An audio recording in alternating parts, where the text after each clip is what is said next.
வணக்கம் மக்களே. இந்த வீடியோவில் என்ன பார்க்க போகிறோம்னா, நமக்கு தேவையான காய்கறிகளை நம்மளே வீட்டு தோட்டம் அமைச்சு உருவாக்க போகிறோம். அதை பற்றி தான் பார்க்க போகிறோம். முக்கியமான ஒரு விஷயம் சொல்லிக்கிறேன்.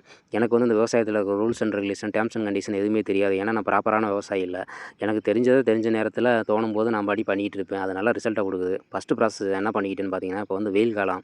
அதனால் வந்து மண்ணெல்லாம் வறண்டு காஞ்சு கட்டாந்தரையாக கிடக்கு. அதை பக்குவப்படுத்துறதுக்காக ஒரு 3-4 நாள் தண்ணி விட்டு மண்ணை நல்லா ஈரப்படுத்திக்கிட்டேன். அடுத்த ஒரு 2 நாள் வந்து மிதமான கொஞ்சம் லேசான ஈரப்பதம் இருக்கிற வரையும் காய விட்டாச்சு. ஏன்னா அப்போ தான் மண்வெட்டியில் கொத்தும்போது மண் பொழு பொழுன்னு வரும். இல்லாட்டி வந்து சகதியாக தொளி அடித்த மாதிரி ஆயிரும். அது வந்து ரொம்ப நம்மளுக்கு சிரமமாக இருக்கும். அதெல்லாம் பக்குவத்தில் காஞ்சிருச்சு. இனி வந்து அடுத்த ப்ராசஸ் என்னென்னு பார்த்தீங்கன்னா, மண்வெட்டியில் அந்த மண்ணை ஃபுல்லாக கொத்தி கிளறி விட வேண்டியதான். வீட்டு தோட்டம் அமைக்கிறது வந்து பெரிய மக்காச்சித்திர வேலை, பெரிய அப்படியெல்லாம் நினச்சிக்காதீங்க. எந்த ரூல்ஸ் அண்ட் ரெகுலேஷனும் ஃபாலோ பண்ணாதீங்க. சிம்பிளு. உங்களுக்கு எந்த விதை கிடைக்குதோ மண்ணுக்குள்ளே புதைச்சி தண்ணியை ஊற்றுங்க, ஒரு செடி முளைச்சி வந்துடும்.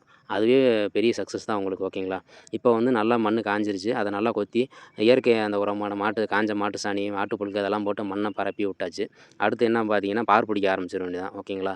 ஒரு வழியாக பார் பிடிச்சிட்டேன். என்னடா அது பார் இப்படி குண்டக்க மண்டக்க உதறி வச்சிருக்கு அப்படின்லாம் கேட்காதீங்க. ஏன்னா நான் முதவே சொல்லிட்டேன். நான் ப்ராப்பரான விவசாயம்லாம் இல்லை. எனக்கு தெரிஞ்ச நேரத்தில் பண்ணிக்கிட்டு இருப்பேன். அவ்வளோதாங்க.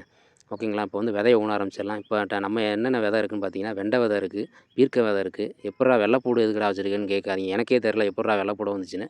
சரி கழுதை ஊனி வச்சு பார்ப்போம். வந்தால் மகிழ்ச்சி, வரலாட்டி பயிற்சின்ற மாதிரி சீமான் அண்ணன் சொன்ன மாதிரி எடுத்துக்க வேண்டியதான்.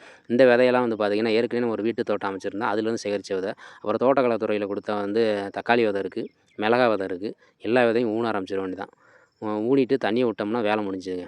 நல்லா விதையும் ஊனிட்டேங்க. இப்போ வந்து தண்ணி விட ஆரம்பிச்சிட வேண்டியதான். ஏன்டா தண்ணி விடுறேன்னு சொல்லிட்டு வெறுங்காட்ட காமிக்கிற அப்படின்னு பார்க்காதீங்க.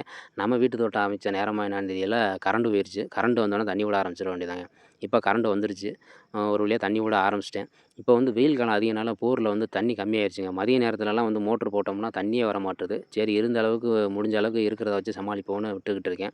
ஓகேங்களா? ஒரு வழியாக எல்லா இடத்துக்கும் தண்ணி விட்டு முடிச்சுட்டேங்க. அவ்வளோதான் நம்மளோட வீட்டு தோட்டம் ப்ராசஸ் ஆல்மோஸ்ட் முடிஞ்சுச்சு. இப்போ இதில் இருக்க முக்கியமான சவால் என்னன்னா, நம்ம வளர்க்குற நாட்டுக்கோழிங்க. பாருங்கள், வீட்டு மாட்டுக்கு வந்து புல்லு தட்டை வச்சுருந்தேன். எல்லாத்தையும் பிடுங்கி விட்டு பார் பிடிச்ச இடமே தெரியாமல் பட்டம் பண்ணி விட்டு போயிட்டாங்க. இங்கே பாருங்கள், இதெல்லாம் முளைச்சி வந்திருக்கு. அதெல்லாம் பிடுங்கி விட்டுருச்சு. அதனால் இந்த ஊன விதையெல்லாம் முளைக்கிற வரைக்கும் பயவுலையில் அடைச்சி போட்டு வளர்த்தா தான் சரி வரும். இல்லாட்டி நம்ம ஊன விதைய ஃபுல்லாக அவங்க கிண்டி தின்னுட்டு போயிடுவாங்க. அப்புறம் ஒன்றுமே அதில் வராது. பாருங்க, உருளைக்கிழங்கு செடி நம்ம கட்டாந்தர இந்த கல்லுக்காட்டில் வந்து உருளைக்கிழங்கு செடி முளைக்குமானே நான் சந்தேகப்பட்டேன். ஆனால் நல்லா முளைச்சி வந்துருச்சு. இந்த உருளைக்கிழங்கு வந்து நம்ம வீட்டுக்கு சாம்பார் வைக்கிறதுக்காக வாங்கிட்டு வந்தது. அது ஒரு வாரம் யூஸ் பண்ண விட்டு அது அப்படியே கிழங்கு முளைக்க ஆரம்பிச்சிருச்சு. சரி கொண்டாந்து ஊனி பார்ப்போம்னு ஊனி பார்த்தேன், நல்லா வந்துருச்சுங்க. கிழங்கு வச்சிருச்சிங்க பாருங்களேன். எவ்வளோ பெரிய கிழங்கு வெளியில் தெரியுது பாருங்கள். ஆக்சுவலாக இன்னும் முத்தலை, சாஃப்டாக இருக்குது கிழங்கு. அது கிழங்கு நல்லா முத்திருச்சுன்னா செடி காய ஆரம்பிச்சிடும். இப்போதைக்கு பறித்து பார்ப்போம் எவ்வளோ கிழங்கு வச்சுருக்குன்னு. ஓகேங்களா? வீட்டு தோட்டம் அமைக்கிறதுல கிடைக்கிற அந்த சந்தோஷம் மாதிரி எதுவுமே கிடையாதுங்க. அது ஒரு ஹாப்பிங்க. அது நம்ம கையால் நம்மளுக்கு தேவையானதை உருவாக்கி சாப்பிடும்போது எக்ஸ்ட்ரா டேஸ்ட்டாக இருக்கும். ஓகேங்களா? அவ்வளோதாங்க இந்த வீடியோ. அடுத்து வந்து எந்த அளவுக்கு முளைச்சிருக்குன்னு அடுத்த வீடியோவில் காமிக்கிறேன். இது மாதிரி நீங்களும் வீட்டு தோட்டம் அமைச்சு பாருங்கள். சிம்பிள் தாங்க. உங்களுக்கு எந்த விதை கிடைக்குதோ அதை மண்ணுக்குள்ளே புதைச்சி தண்ணியை ஊற்றுங்க. செடி முளைச்சி வரும். அதுவே சக்ஸஸ். ஓகேங்களா? நன்றி.